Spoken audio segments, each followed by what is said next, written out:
in the last 15 years, our industry has really kind of gravitated towards perfectly tuned vocals in most genres, and it's such a commonly done thing now when you hear a vocal that's done naturally, even if it's pretty well in tune. To some people, it sounds off. So tuning can be very important for that reason, just to sound modern. And it some people tuning some people say tuning is bad, tuning is good. It really has to do with the guy doing it, the user. You can tune stuff in a very natural state, very subtle. Especially with a good singer, you don't need much. Obviously, there are those auto tune effects that are extreme. We're not talking about those. We're just talking about getting things just on pitch. So with Melodyne, I prefer the Melodyne plugin. There's also a standalone version. The plugin is great because it's right here in Pro Tools.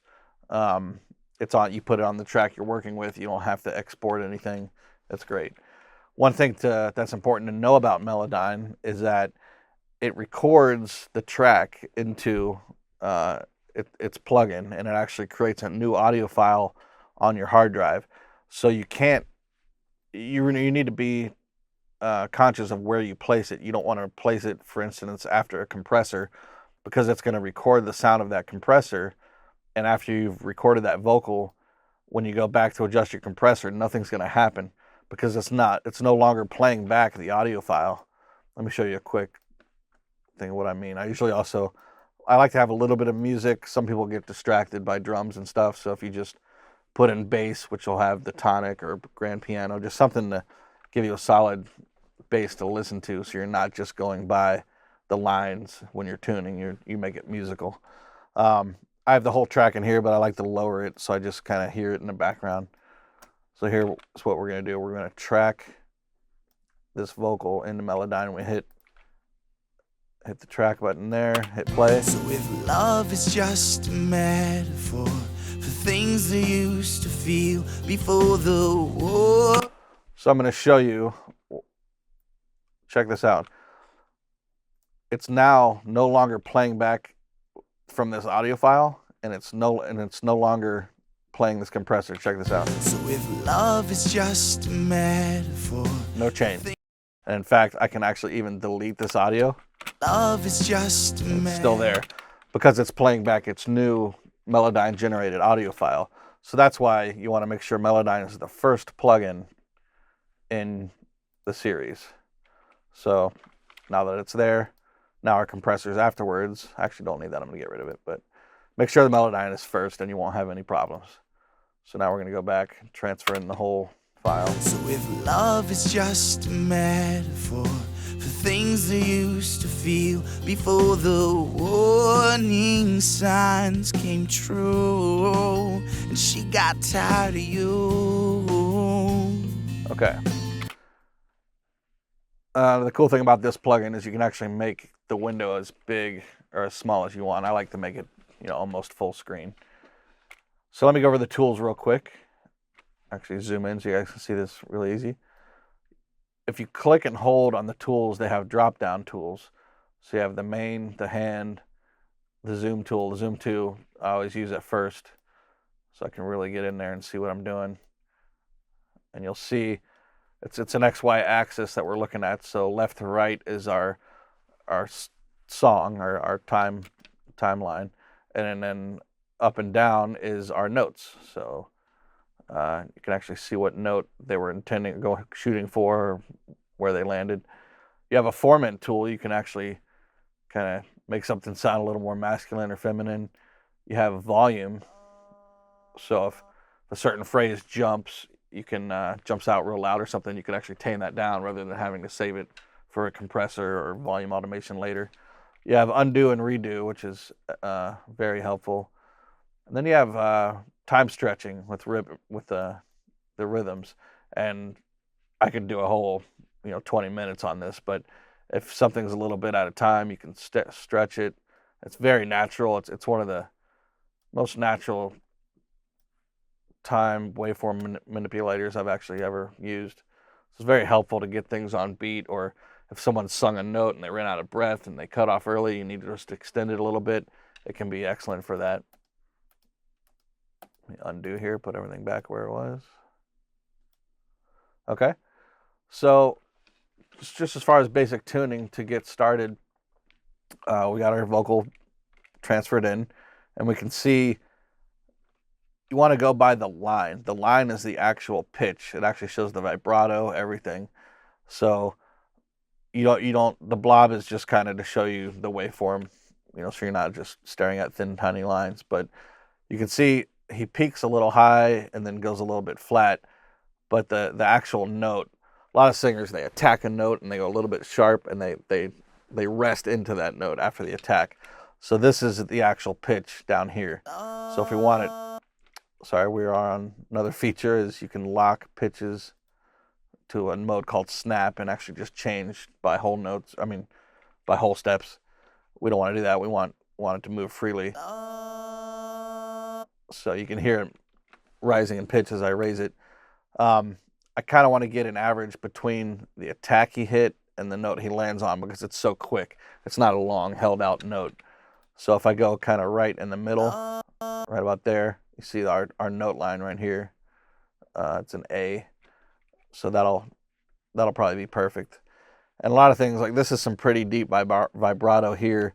If you look here, we're going from F down to E and up to F sharp. He's spanning 3 notes with one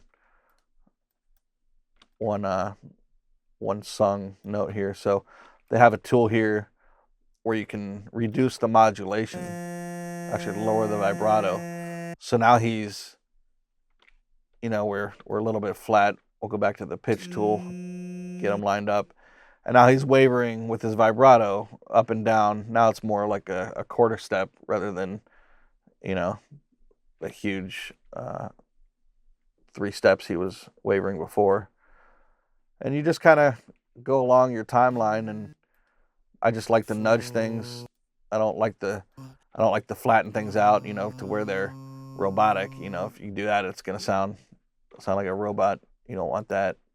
Or maybe you do, but on this song we don't. Go back to my pitch tool.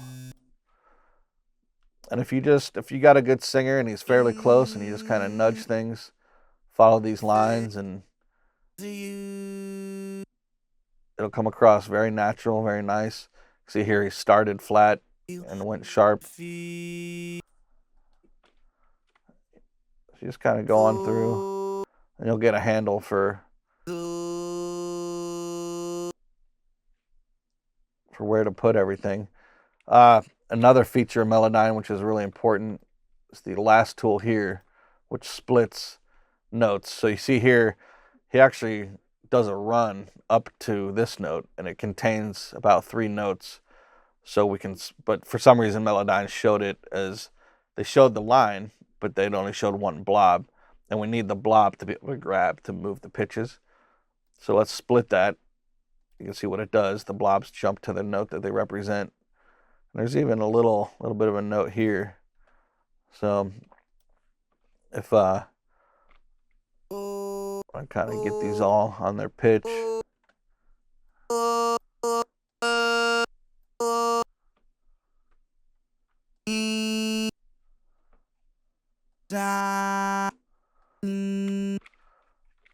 The great thing about having the Melodyne plugin versus the standalone is I can kind of go through this, do a once over, go back to mixing, go back to doing more recording, and it's just going to stay here, so I can come back and tighten it up later. So if love is just a metaphor for things they used to feel before. So it's a lot better. You can get really picky if you want, go in here and really fool with the vibratos. And if you do something, let's say this line I just adjusted, it just didn't sound as good tuned. It sounded better, a little bit natural. So you can go here and you can actually revert to, you go to reset parameters. You can reset your modulation, your pitch, and another feature with Melodyne is drift. Some notes, see if I can find a good one here. Maybe this one here. It might see how he gets flatter here than he is over here. True. You can use drift, and it's not gonna, where modulation will adjust how much vibrato. This keeps all the same amount of vibrato. It just kind of teeter-totters the line over the course of the note.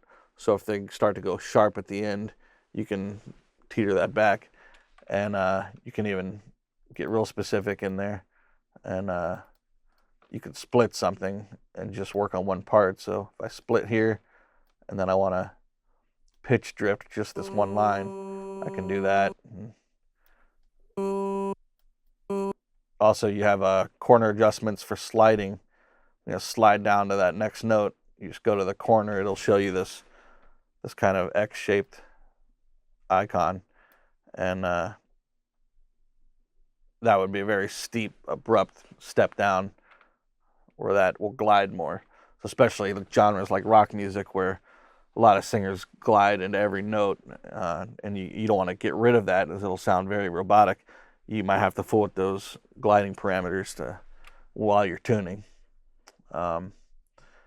That's pretty much it. There is an auto mode if a singer's really close and you just want to highlight, big section. We can actually zoom out here and we can highlight everything and hit this. You drag, you see it's moving everything to the pitches that it's supposed to be. The only problem is if the singer's a little rougher, it could drag it to the wrong pitch. So sometimes if you want to do a quick tuning job, you can use auto mode, but then go through and make sure it got everything right. Just listen down, and as you're listening, just nudge up and down. But if you really want to get a vocal to sound natural and perfectly in tune without sounding, like someone did the auto mode, you just go through and use those techniques I showed you, and you should be very happy with the results. Thank you very much.